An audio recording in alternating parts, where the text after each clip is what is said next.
Donald Trump has an ambitious and controversial plan to completely reshape immigration in the United States.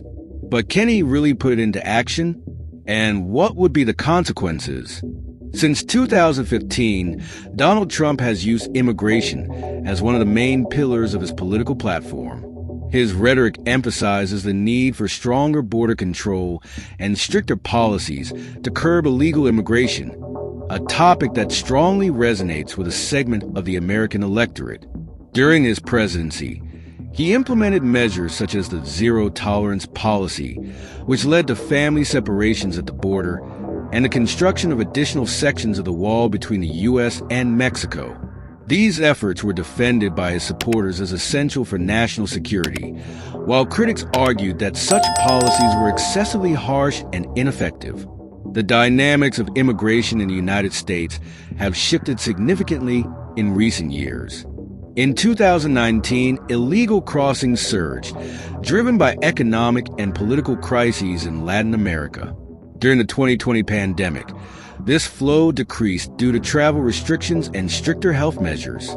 However, with the arrival of the Biden administration, a new increase was recorded, sparking heated debates over the effectiveness of Democratic immigration policies and fueling Republican rhetoric about the need for tougher measures.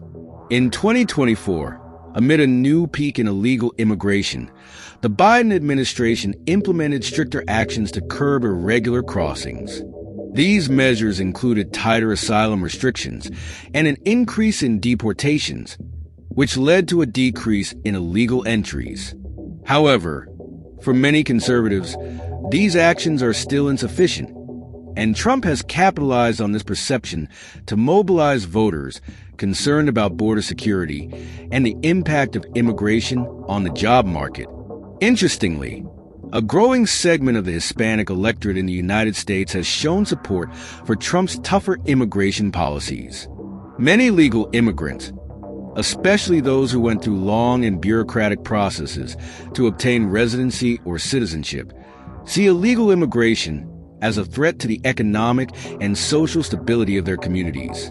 This phenomenon has been a key point in Trump's electoral strategy as he seeks to expand his support within this demographic group. If illegal immigration has become one of the central themes of Trump's campaign, his most controversial proposal is the mass deportation plan, which aims to remove millions of immigrants from the country.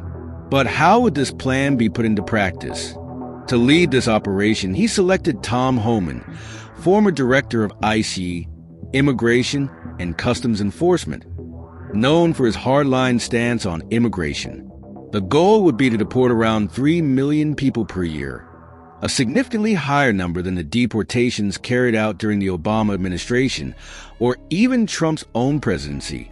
Executing this plan would require a massive security apparatus and significant changes in how the federal government handles immigration.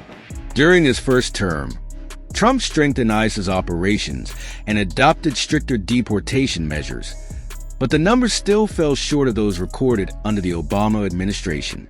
Now, the promise of deportations on a much larger scale raises questions about its operational feasibility.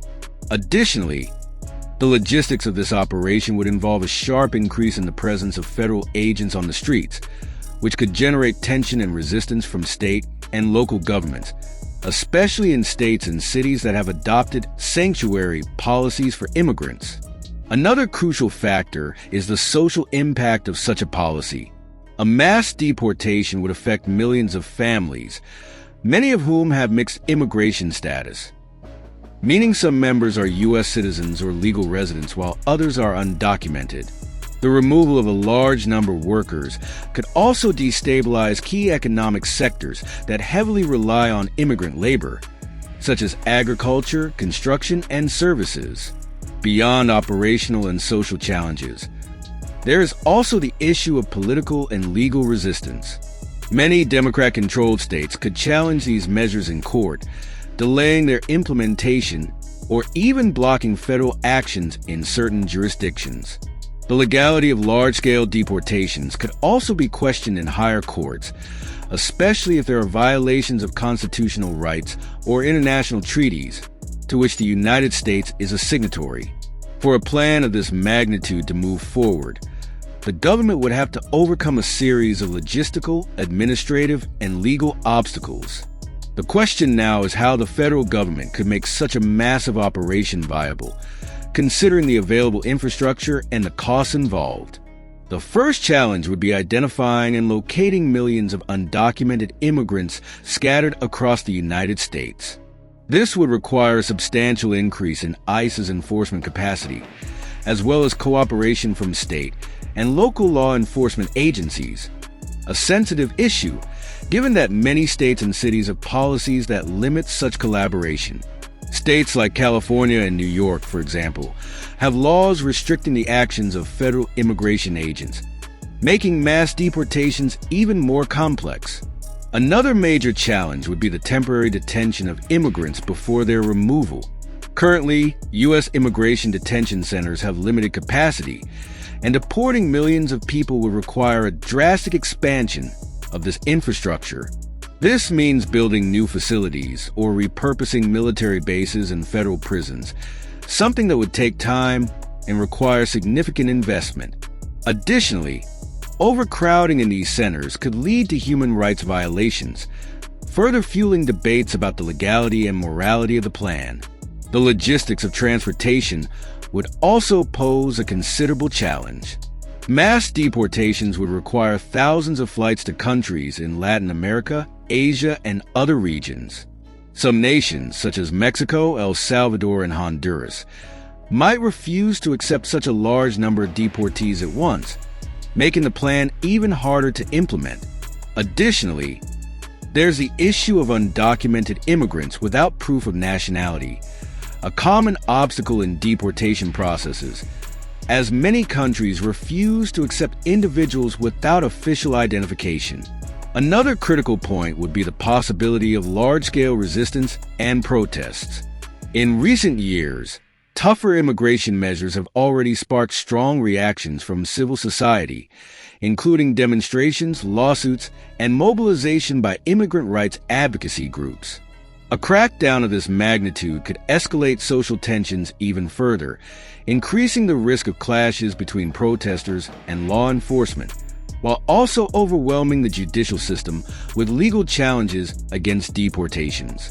Given these operational challenges, the funding of this plan becomes even more crucial. Maintaining an infrastructure capable of locating, detaining, processing, and deporting millions of people would not only require an unprecedented expansion of federal resources, but could also have profound impacts on the U.S. budget. Estimates from the American Immigration Council indicate that the cost of removing millions of undocumented immigrants from the country could exceed $360 billion over 4 years. This figure includes expenses for detention centers, legal proceedings, and transportation of deportees to their home countries. To put this cost into perspective, it amounts to nearly half of the annual budget of the U.S. Department of Defense, one of the most heavily funded areas of the federal government. A significant portion of this budget would be allocated to expanding detention infrastructure. Currently, immigration detention centers have limited capacity and operate near their limits. To accommodate millions of people awaiting deportation, the government would need to build or repurpose large-scale facilities, requiring billions in physical infrastructure investments alone. Additionally, costs related to food, security, medical care, and domestic transportation would represent an ongoing and increasing financial burden. Another key factor is the legal cost of the process. Every immigrant has the right to due process before deportation, meaning millions of cases would have to go through the immigration courts. This would require hiring more judges, attorneys, and administrative staff, further extending the time needed to process each case. Currently, the immigration system already faces a backlog of more than 3 million pending cases, and a sudden surge in volume could collapse the judicial system, leading to even greater expenses. Beyond direct costs, there is also the indirect economic impact. Many sectors of the U.S. economy rely on immigrant labor, particularly in agriculture, construction, hospitality, and domestic services. The mass removal of undocumented workers could create labor shortages, forcing businesses to raise wages and pass those costs on to consumers. This could contribute to a new cycle of inflation, an especially sensitive issue for voters and economic policymakers. To make a project of this scale viable, Trump would have to convince Congress to approve an extraordinary immigration budget, something that would face strong resistance not only from Democrats, but also from factions within the Republican Party concerned about fiscal responsibility. Given these difficulties, Trump and his team may explore legal alternatives to accelerate deportations, including the use of old laws that expand executive power over immigration enforcement. One such strategy involves invoking the Alien Enemies Act of 1798, a law enacted over 2 centuries ago during John Adams' presidency, which authorizes the government to deport citizens of hostile nations in times of war. The idea behind this approach would be to classify certain immigrant groups as a national security threat, allowing for immediate deportation without lengthy legal proceedings. Trump has already hinted at using this law to expand executive authority over immigration policy, arguing that the U.S. is facing an invasion at the southern border. Additionally, his team is considering deploying the National Guard and even the armed forces to assist in detention and removal operations, something that would dramatically increase the government's operational capacity.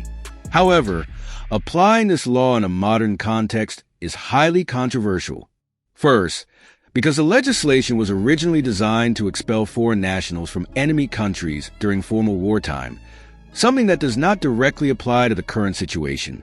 Undocumented immigrants come from various nations, many of which are strategic U.S. allies, such as Mexico, Guatemala, and the Philippines.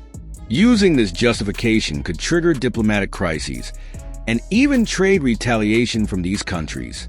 Moreover, deploying the military for deportations could conflict with the Posse Comitatus Act of 1878, which prohibits the use of the Army and Air Force for domestic law enforcement. If Trump attempted this approach, he would face legal challenges and resistance within the military itself, as many high-ranking officers might oppose such a mission. The fact that Trump is considering a law from over 2 centuries ago to justify his immigration policy highlights just how radical and complex this proposal could become. However, the legal viability of this strategy remains uncertain and would undoubtedly face strong opposition in the courts. This raises a fundamental question. Even if Trump intends to implement stricter immigration policies, he would have to navigate a series of legal battles that could stall or block his plans. The law was originally enacted in the context of war between the United States and France and has never been applied on the scale Trump is proposing.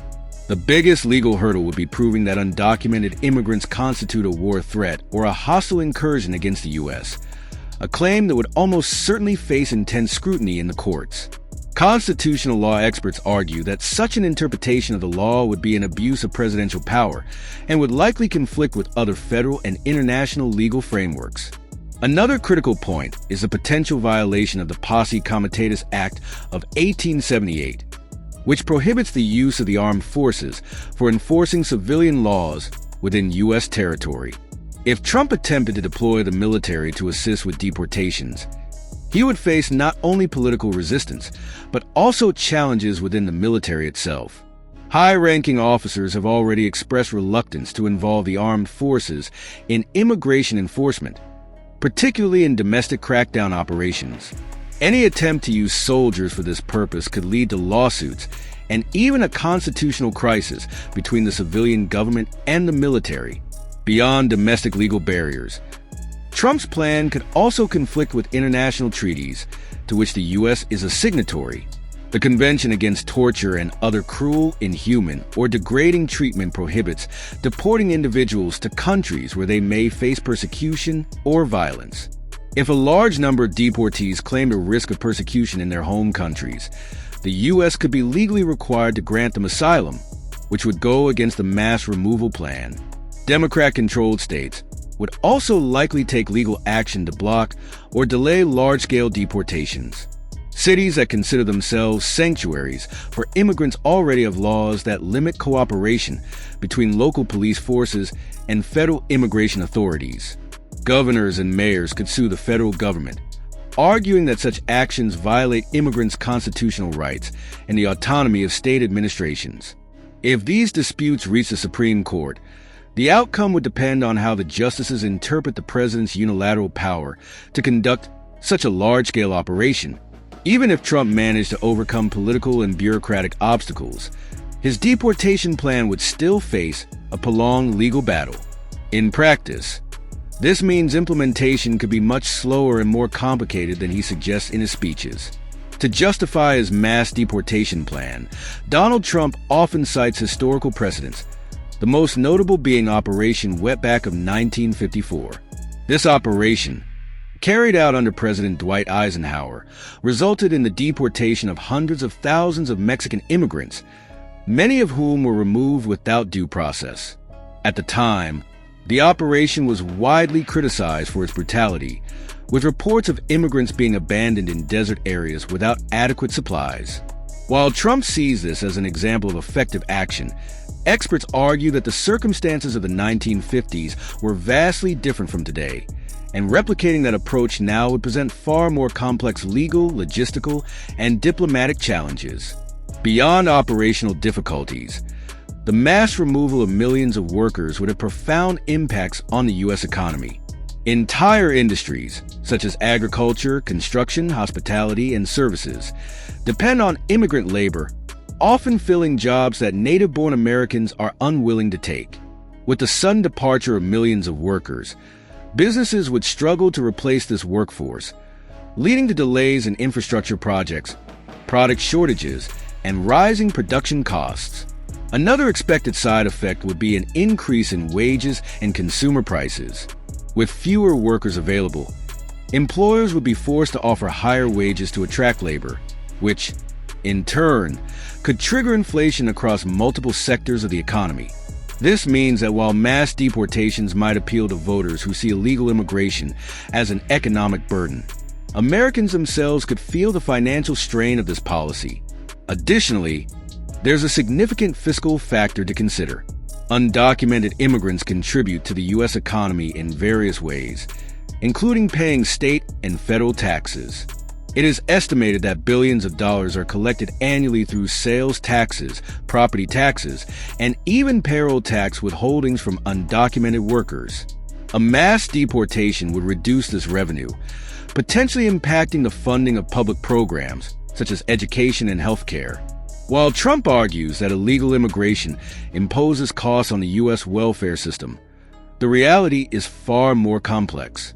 The relationship between immigration and the economy is intricate, and any policy that drastically alters this balance could have unintended consequences, particularly for inflation in the U.S. Looking ahead, the question remains whether these proposals are merely campaign rhetoric or if they could actually become official policies in a potential new Trump administration. Regardless, immigration will continue to be one of the most divisive issues in American politics, shaping not only the electoral landscape, but also the country's diplomatic relations and economic future in the years to come. And if you enjoyed this content, you know what to do. Hit the like button and subscribe to the channel to stay up to date with everything. Thanks for watching, and see you next time.